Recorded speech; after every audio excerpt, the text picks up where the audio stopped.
A house with a history, a stranger from a bar, and something living under the floor, listening to every word spoken beneath it.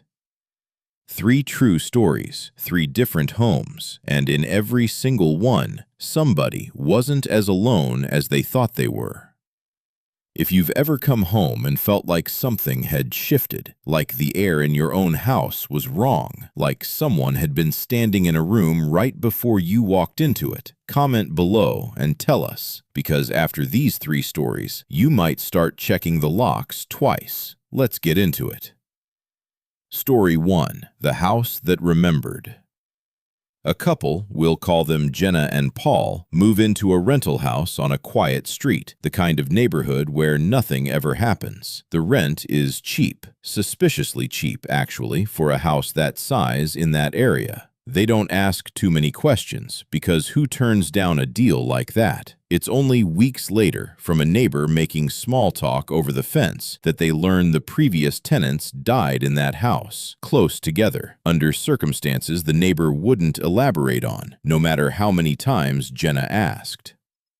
Jenna brushes it off. Old houses have history, she tells herself. Every house this age has a story if you dig deep enough. The first few weeks are completely normal. Boxes get unpacked, furniture gets arranged, life goes on. Then Paul's job sends him out of town for work, 2, sometimes 3 nights a week, and for the first time, Jenna is truly alone in the house after dark.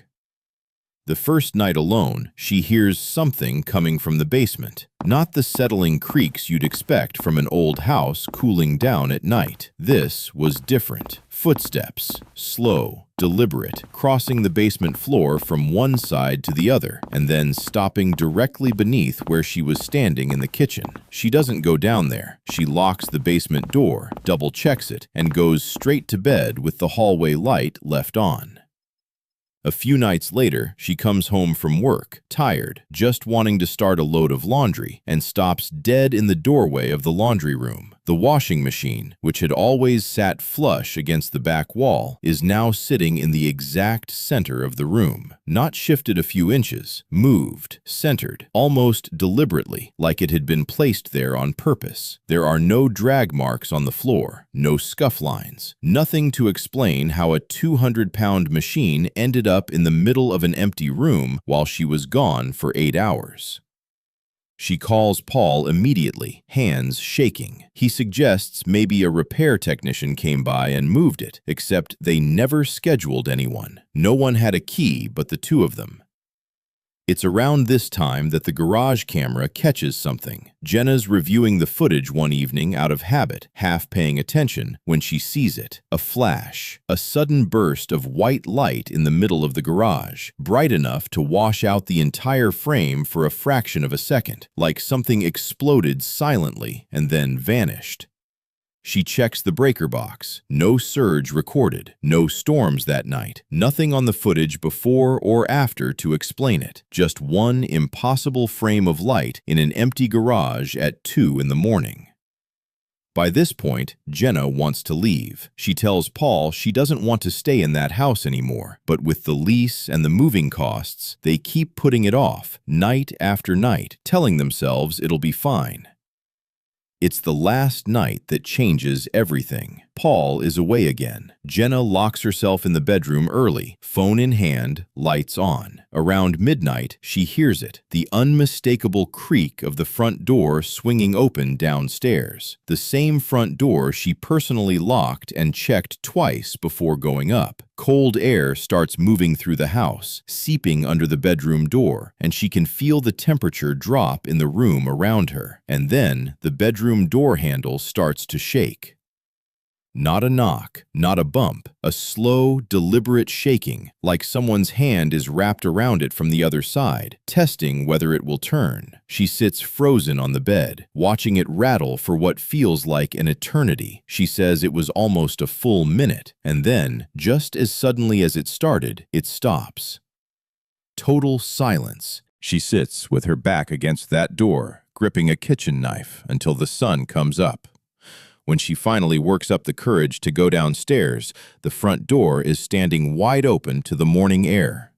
She never opened it. She never even went near it that night. They broke the lease within the week and moved into a cramped apartment across town without a second thought about the deposit they lost. Jenna says to this day she will never rent an older house again without asking, point blank, whether anyone has ever died inside it. If this is your first time on the channel, hit subscribe because we post a new true horror story every single week, and it never gets any less unsettling. Story 2. The Woman from the Bar. This story comes from a man named Chris. Total homebody, the kind of guy who works from home, orders in most nights, and knows his neighborhood better than most people know their own street. He lived in a small apartment directly across from a local bar, close enough that he could hear the music some nights through his window. One evening, walking home from the store, he passes the bar's outdoor seating area and notices a woman sitting alone at one of the tables. He's never seen her before. Not a regular, not someone from the neighborhood. As he walks by, she looks directly at him, waves, and then blows him a kiss, slow and deliberate, like she knows exactly who he is. It catches him off guard, but he just laughs it off, gives an awkward wave back, and keeps walking home. By the time he gets to his door, he's already forgotten about it.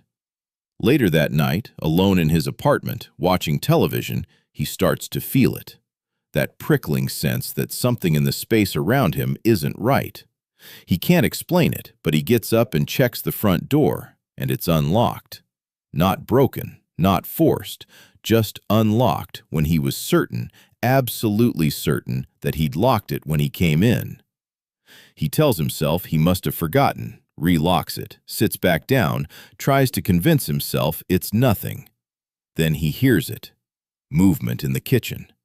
Not the settling of an old building, the distinct, unmistakable sound of cabinet doors opening and closing, one after another, like someone is searching for something. In his own apartment, with the door locked. He grabs his phone, thumb already hovering over the call button, and creeps toward the kitchen doorway, heart pounding in his ears. And standing there, calmly opening his cupboards one by one like she's lived there for years, is the same woman from outside the bar. There's no sign of forced entry anywhere in the apartment. No broken locks, no shattered windows, nothing to explain how she got inside. She simply turns, looks at him, and smiles, completely calm, completely unbothered, as if this is the most normal thing in the world. He doesn't stay to ask questions. He backs away, locks himself in the bathroom, and calls the police right there on the tile floor, voice shaking.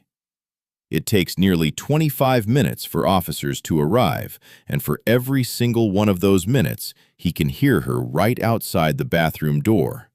Testing the handle every few minutes, slow and patient, talking, low and steady, to someone who clearly isn't there, like she's carrying on a full conversation with an empty hallway. When police finally arrive, she doesn't resist at all. She simply walks out of the apartment calmly, almost pleasantly, as though nothing had happened. It comes out afterward that this wasn't the first apartment she'd let herself into that month. She'd been doing this across the neighborhood for weeks. Chris changed every lock in his apartment that same week and started keeping his blinds shut, day and night. Last story. This is the one that makes people check under their own bed for weeks afterward. Story 3. The Man in the Crawl Space. This story comes from a woman named Priya, an interior decorator who worked from home most days, spending long hours on calls and sketching layouts at her kitchen table. It starts small, a shuffling sound, faint, coming not from outside but from above, from the crawl space between her ceiling and the roofline. At first, she assumes raccoons or maybe squirrels that found their way in through a vent. She calls a wildlife removal company, but they can't come out until later in the week. In the meantime, she tries not to think about it. But then, lying in bed one night, phone dimmed on her nightstand, she hears breathing, coming from directly above her bedroom ceiling. Slow, steady, deliberate breathing, like something large is lying perfectly still right above where she sleeps.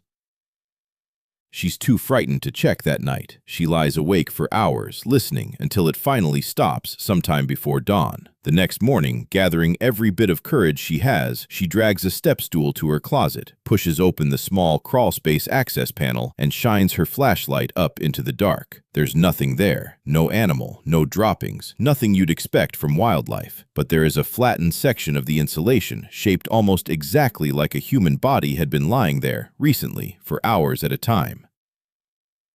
She almost calls someone right then, almost leaves the house entirely, but she convinces herself, the way people so often do, that it must have been an animal after all, and she simply avoids opening that closet for the next few days. Then, working late one night at her desk in the bedroom, she hears something, not above her this time, beneath her, a shifting sound coming from directly under her own bed. She freezes, slowly leans over, and looks down into the dark space beneath the bed frame.